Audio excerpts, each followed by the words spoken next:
Alrighty, so today I am working on the Baby Lock Meridian 2, but like I said, this is going to be the threading that applies to any of the Brother or Baby Lock high shank sewing machines or embroidery machines. So if your machine looks like this, then feel free to follow along. But I'm going to start by talking about the difference between our two spool pins. So your top spool pin here can be used for the bobbin winding, and you can also use that kind of as an alternative route if your needle thread has already been threaded. So for example, if I have one spool of white thread on here and that's going to my needle, then I could have another spool of thread on this upper pin to wind a bobbin. So I can leave this alone, leave this threaded, and just wind my bobbin completely separate. So that is absolutely a possibility. So today I'll show you the threading process for both of the pins as if we were winding a bobbin first. So I'm going to be using some Aurifil thread today. And then with this particular shape of spool, I can also utilize the small specialty spool holder. So each one of the Brother machines or Baby Lock sewing machines typically comes with a specialty spool holder. And that actually will help hold my spool pin by going inside. That kind of holds it in place. Then I will take my thread, and there's a dotted line diagram on the top of the machine. So the first step is to come to this metal guide bar. So I'm going to zoom in so that we can guide our thread and pull it into that metal guide bar, just pulling it forwards.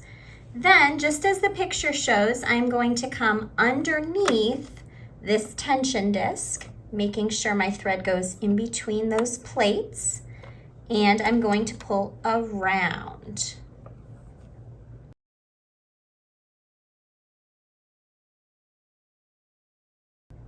So one more time, I'll undo that step. So we go into our metal guide. We're going to come underneath our tension disc and wrap it around clockwise. Okay, so wrap it around one rotation clockwise. Then we're going to pull it over to the bobbin winder. So I'll turn my camera. So at the bobbin winder, I'm going to take an empty bobbin. There's no top or bottom. I'm just going to place it directly onto the pin. And I'm going to take my thread and come from behind the bobbin, making sure that I'm actually on the bobbin itself, not under or over it, and wrap it clockwise, maybe 5 or so times, just a good handful. And then once we have wrapped it around a few times, we're going to take our tail and guide it into this notch at the base of the pin. So I'm going to take the thread, guide it in, and then I'm going to give it a pull, and it will cut it off and hold it for me. So after the thread has been cut off, I'm going to take my stopper and push it in. And as soon as I have done so, it's going to pull up my bobbin winder screen on the interface. So let me turn the camera there. So on the screen, it says your bobbin winding speed. So I can put it maybe at half speed, and I'll just press start. And I'll show you what's happening up here. That will just start to wind. So that will wind until it is full. Or I could press stop on the screen to stop it at any point.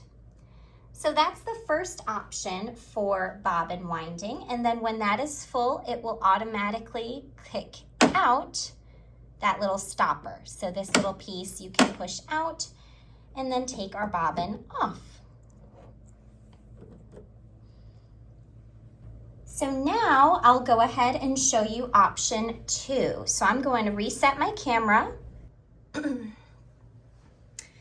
Alrighty, so for option 2, I'm going to take the thread off of that top pin and put that back down.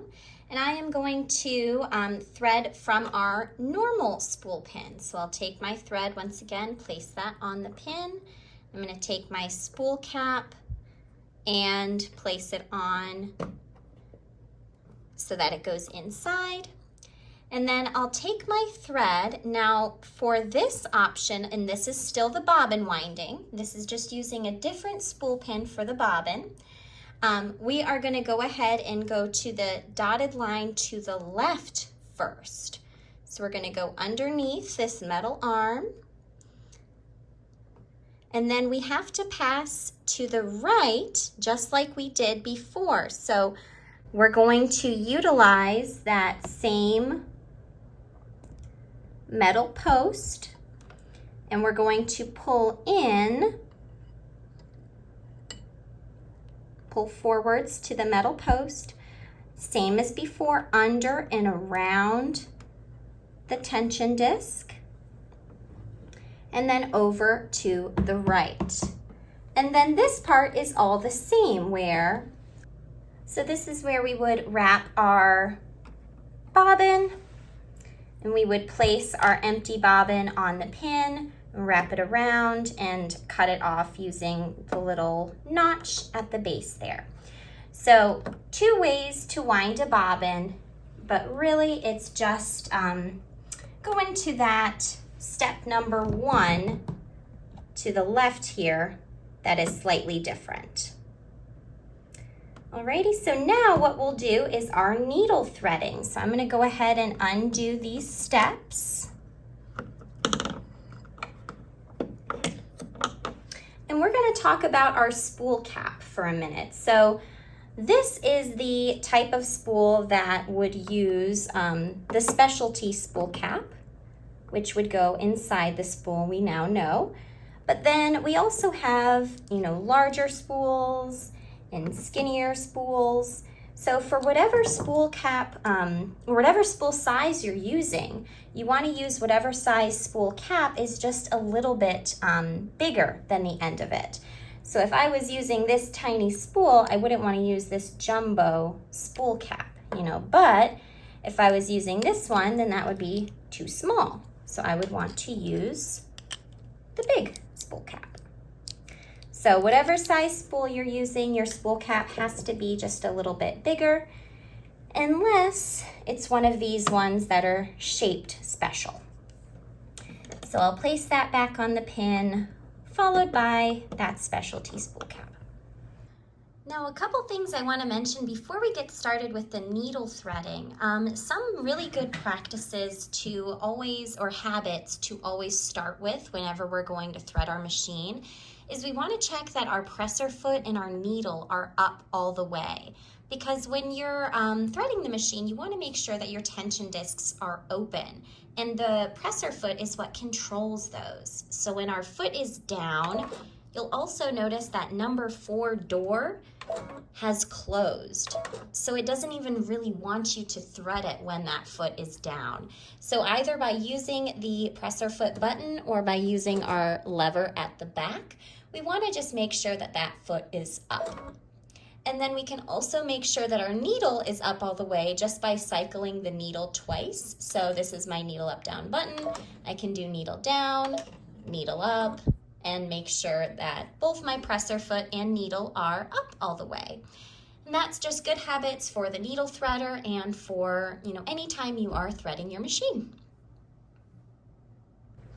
All right, so for the needle threading, we're going to be doing the same step over here, step number 1, where we go underneath that metal arm. But this time, instead of going to the right, we're just going to pull straight back and around this top channel. Okay, so up and around that top channel and then straight on down. So we're gonna pull the thread straight down and do a U-turn underneath number 3, which is this white plastic piece. Then we're gonna go straight back up. Now number 4 is this window here. So we're gonna guide the thread all the way along the right and then all the way along the left, kind of like how the arrow is showing. So we'll go up to the right and do a big turn down the left. So just kind of following the edge of the plastic. And then we'll go straight back down that channel. And then I will move my camera to show you our needle area.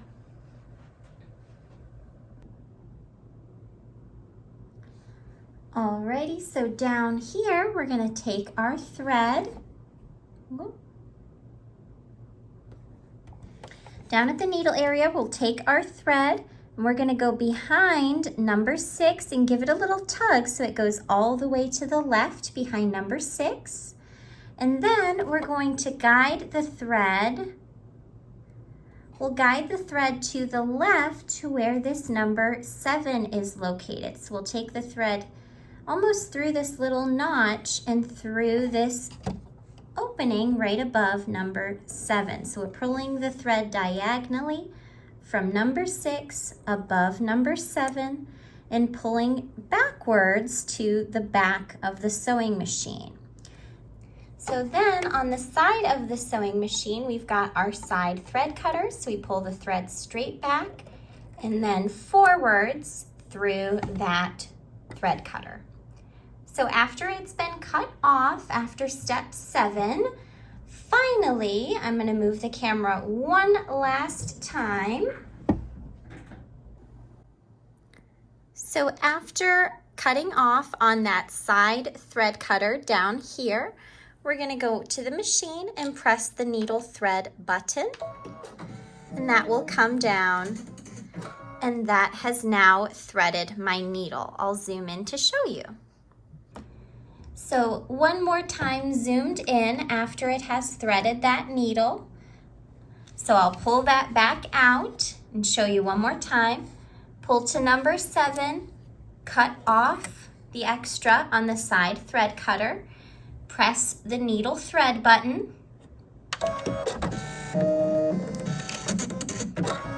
and that has come down and threaded my needle. Now, the last thing we need to do is set our bobbin. So I am going to pivot the camera slightly.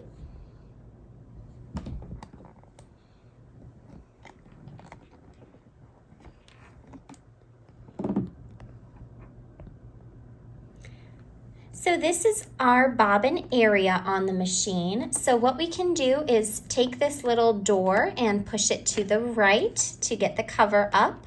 We'll take the cover off, grab our bobbin and take that out. Now there's a little picture to remind us, but when we look at that bobbin, we always want to see the tail hanging down on the left-hand side, like a letter P for perfect sewing or perfect embroidery. And then that is gonna go into our case.